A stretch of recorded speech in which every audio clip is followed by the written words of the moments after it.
You're not ready for what you're about to hear, because if it's true, your entire worldview will collapse.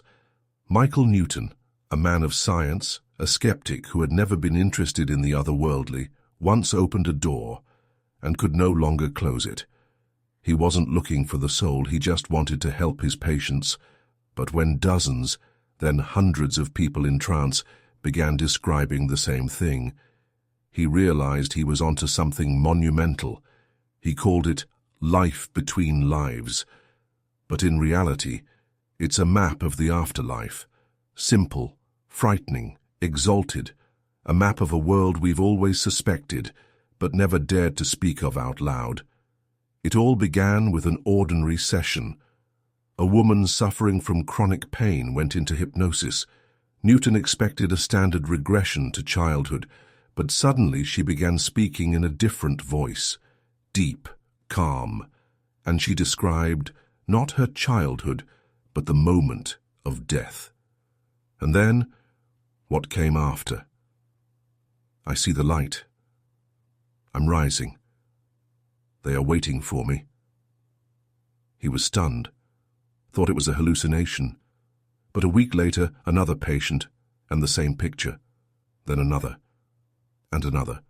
All different genders, ages, religions, but the experience, the same. Newton began recording, categorizing, comparing.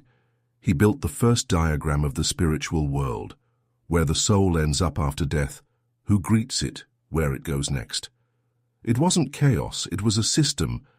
At first he published nothing, afraid for his reputation. But when hundreds of cases began forming a single tapestry, he realized silence was no longer an option. And then he released his first book, Journey of Souls. It blew minds. People who read it wrote, "This is what I've always felt, but couldn't explain." According to Newton, when a person dies, they do not disappear. Their soul leaves the body and returns to where it came from, to the spiritual world, and that's where the true journey begins. We are met by guides, beings of light who watched over us throughout life. They are not judges, they are helpers, and they help us sort things out. What did we understand? What did we learn? Where did we choose consciously and where automatically? But that's just the beginning. After analyzing the past incarnation, the soul proceeds to its soul group. It's like a family, but spiritual. Those with whom we reincarnate again and again. Our parents, children, friends. Often we switch roles. Today you're a son. In the next life, a father. And this isn't karma in the Indian sense, it's education. Michael Newton describes that souls are divided into levels of maturity. There are young ones just starting the path. There are mature ones who have already learned much. And there are advanced souls, few, but they radiate powerful calm. Sometimes such souls come into the world as teachers, healers, even scientists or artists. Their mission, to sow light. According to Newton's patience, between lives we don't rest as many believe. We work, we study, we plan the next incarnation, we choose the body, country, parents. And yes, even difficult fates are sometimes chosen consciously to accelerate growth. You're thinking now, why did I choose this? Pain, losses? The answer is shocking, because you knew you could handle it, because the soul never takes on more than it can bear, and every trial is a lesson, every pain, a tool, not punishment, but a method. Michael Newton conducted thousands of sessions, and all of them, like puzzle pieces, formed a map. There are not only soul groups and guides, there are planning halls where life scenarios are discussed. There are libraries where soul knowledge is stored. There is a council of elders who can help make key decisions. This is not religion. This is experience. And the most striking part, people who didn't know each other described the same details, the same sequence of events, the same images, as if the spiritual world is not a fantasy, but a reality hidden from the eyes. But what if this is the true self? Newton once said, If someone had told me at the beginning of my career that I would end up mapping the afterlife, I would have laughed. But his work took him beyond science, or rather, into its missing piece. The part science still refuses to acknowledge. You think the soul is just an abstraction. His patients described it as a form of light, dense and yet transparent. Some spoke of color, young souls, blue, mature ones, golden, the elder ones, violet. These aren't fantasies. These were repeated patterns, and all of this without suggestion, without leading. People in trance simply answered basic questions. What do you see? Who is with you? Where are you now? And the answers added up to something more than personal experience, a system, a map.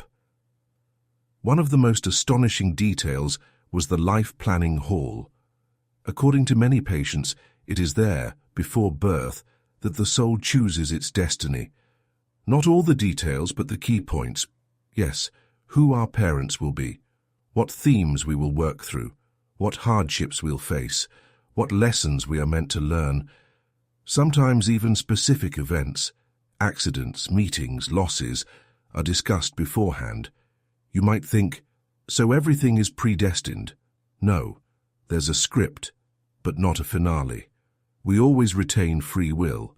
The soul may choose a difficult path, but in the physical world it all depends on our choices, on how we respond.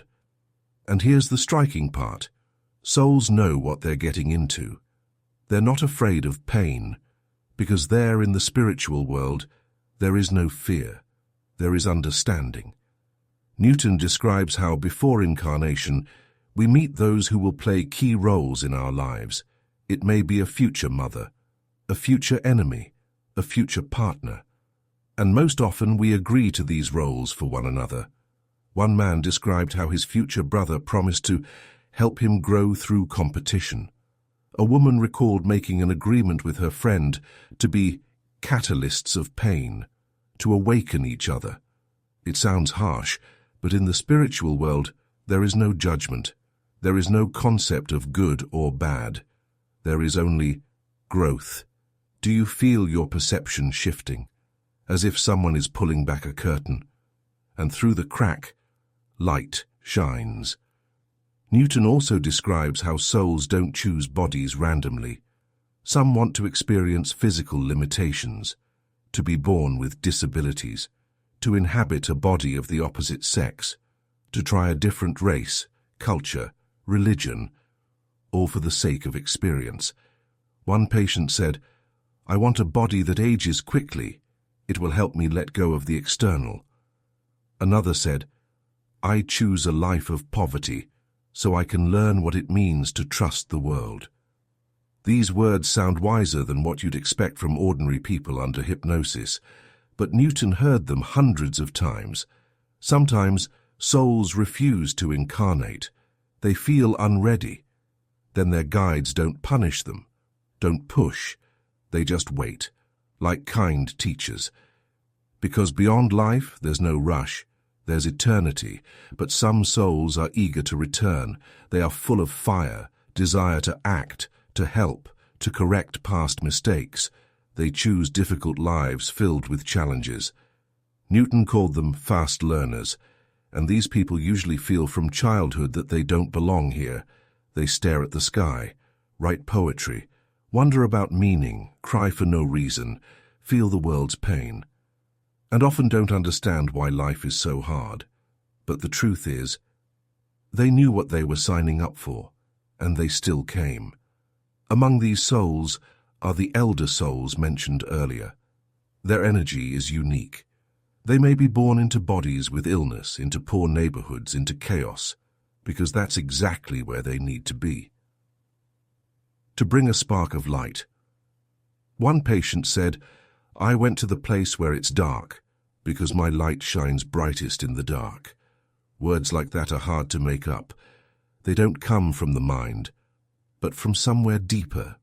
Newton admitted, "I began as a skeptic, but these stories shattered my rational world, and in its place arose another, more whole, where death is not the end, where suffering isn't meaningless, where everything is part of learning. The hardest thing, Newton wrote, was to accept that we choose suffering. But with each new session it became clear, souls do not avoid pain. They walk straight into it.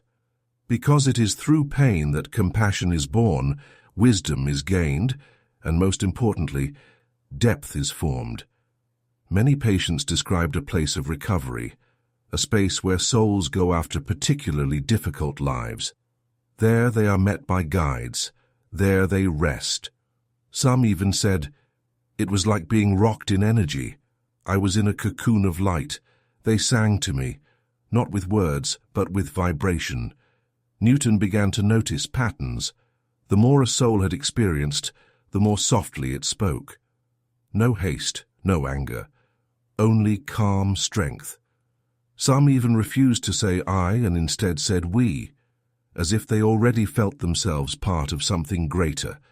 And here is another astonishing element of the afterlife map: soul groups. According to hundreds of people under hypnosis, every soul belongs to a soul family, a small group with whom we go through many incarnations. We can switch roles. In one life a mother, in another a brother, in a third an enemy. But the essence remains. We grow together.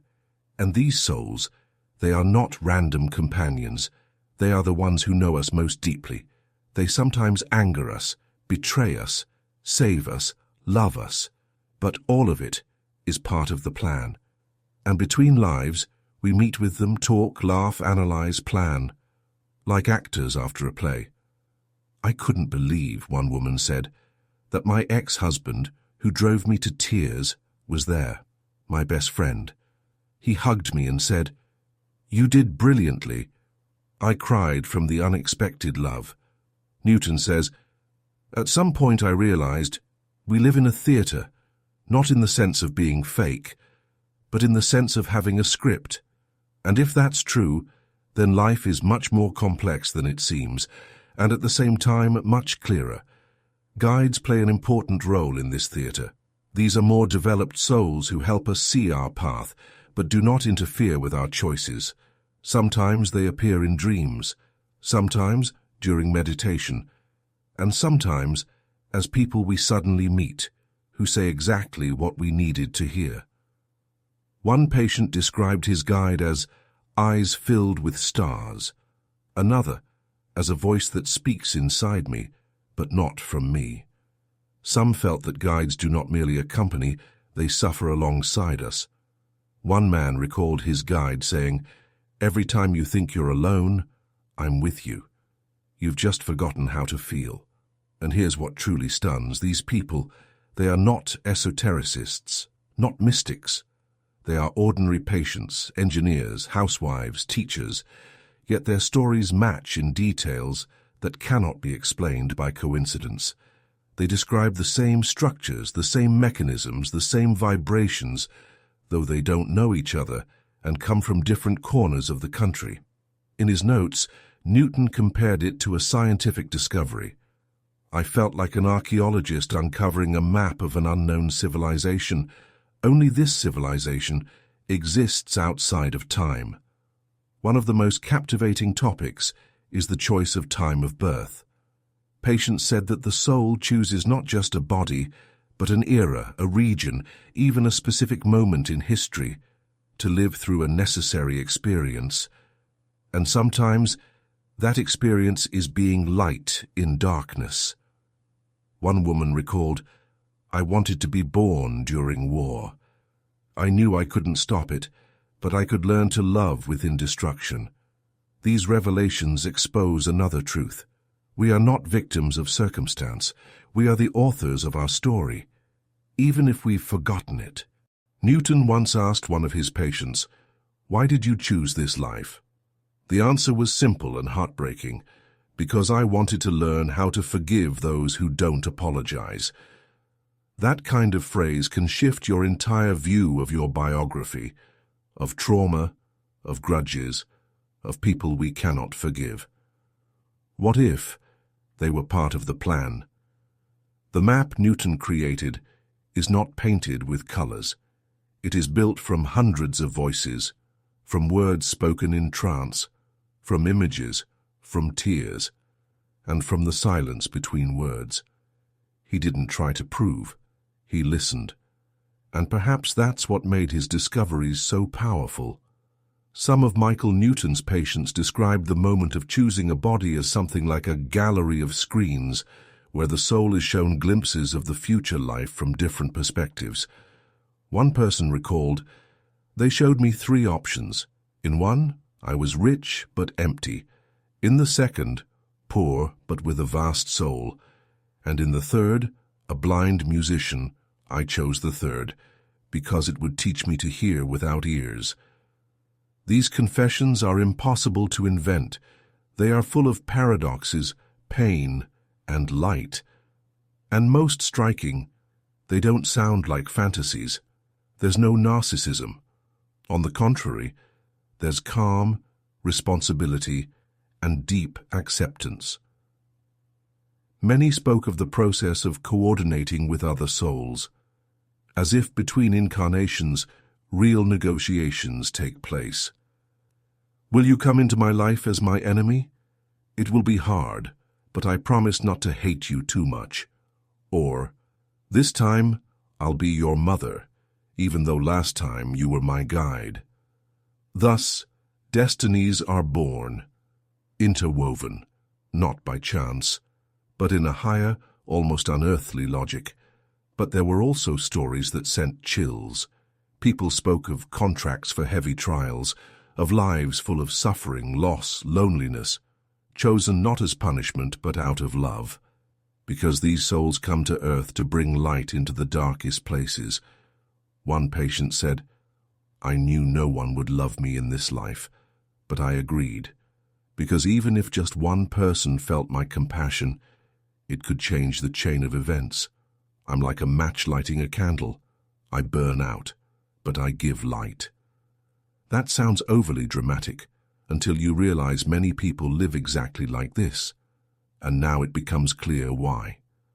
Newton said, "Every time someone claimed their life was a mistake, I heard from their soul that it was a lesson, the hardest and the most important." He also described the moment of return after death. It was always accompanied by a sense of lightness, flight, and silence, as if being pulled out of the body. Almost everyone said the same thing. "I felt like I finally remembered who I was," and that word, remembered, comes up more than any other, as if life is forgetting and death is awakening. After returning, the soul enters a space patients describe differently, some as a city of light, some as an infinite hall, some as a garden where everything breathes light. But the shared feeling was always the same, home. One person said, "I didn't just see the light, I was the light, and it was me, and it was everything." There, in that world beyond time, the soul reviews the life it just lived, not with blame, but with tenderness, with a guide, with the soul family, as if reviewing a scene in a play where it could have acted differently, where there was growth, where there was retreat. Sometimes the soul is surprised. "I didn't know my patience helped someone that much," or "I thought I failed, but in fact, I inspired." And this brings Newton's key conclusion: there are no meaningless lives. Even if a person thought of themselves as a failure, their soul may have been a hero on an energetic level. We don't see the full picture, we don't feel the full depth, but it's there, and it's shaped by every thought, every reaction, every decision. One patient said, "Up there I saw every time I forgave, the light grew stronger, and when I sought revenge, it dimmed. I realized it's not about morality, it's about vibration. That idea can change everything. Our actions, they're not just right or wrong. They're energetic imprints that shape our future path. We build bridges or walls with them." Newton also noticed that many souls don't want to return. They feel so good there. The idea of coming back to Earth feels like a fall. But they agree, because they love those who are still here. They return to bodies for friends, for children, for lessons, and once again, they forget who they are. They are born again. They cry, learn to walk, speak, live, and begin remembering, piece by piece, through pain, through inspiration, through encounters, through dreams, sometimes through videos like this one. Some of Michael Newton's patients, while under hypnosis, began speaking languages they didn't know in real life. Some drew complex diagrams resembling star maps. But that wasn't the main thing. The main thing was the feelings they conveyed. One man, coming out of trance, said, "I realized I will never fear death again, because it's not the end. It's a return." These words became the leitmotif of Newton's work. Fear disappears when knowledge appears, and knowledge comes when we're ready to listen, not just to others, but to ourselves. One of the most mysterious moments in Newton's records was the description of the Hall of Decisions, or the Hall of Guides. People in trance record a space where souls gather before a new life. Figures shrouded in light sit there. Each person has their own council, like an ancient council of elders. And that's where fateful decisions are made. One person said, "They don't judge. They look at you with such love that you want to become better, not out of fear, but from a desire to be worthy of their trust. There's no concept of sin there in the usual sense. There is the concept of growth. Mistakes are experience. Evil is lack of awareness. And anyone can return to the light if they want to. Michael Newton wasn't a religious fanatic. He was a skeptic, a scientist, a psychologist, and that's exactly what makes his conclusions so valuable. He wasn't looking for angels, he was looking for patterns. And he found them. Astonishingly, almost all patients, regardless of religion, culture, or language, described the same space after death, with the same stages: separation from the body, meeting with souls, life review, choosing a new one. It can't be explained by fantasy, too many coincidences. It looks like a structure, a path. One patient once said, "When I was there, I realized we're not humans who occasionally have spiritual experiences. We are souls who temporarily have human experiences. This thought is the key. We are not roles, not passports, not mistakes. We are eternal sparks of consciousness, playing the game of life, a difficult game, full of pain, but not meaningless." Michael Newton dedicated decades to mapping the afterlife. He didn't draw it like an artist. He assembled it like an archaeologist, piece by piece, through memories, through patterns. And in the end, he created a map that contains everything. The beginning, choosing life, goals, tasks. The transition, birth, forgetting, uploading of personality. The gameplay, meetings, fates, trials, twists. The exit, death, separation, analysis. And again, choice. The cycle, the great circle. And you are at its center. Newton said, "There are no bad souls. There are souls who forgot who they are, and my job is to help them remember." Maybe that's why you're reading these lines right now, to remember, to hear the voice inside you that always knew the truth, that you are more than you seem, that you are eternal. That pain is temporary. That death is a transition.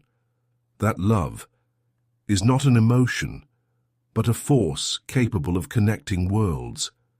Think, how many times have you felt this already happened?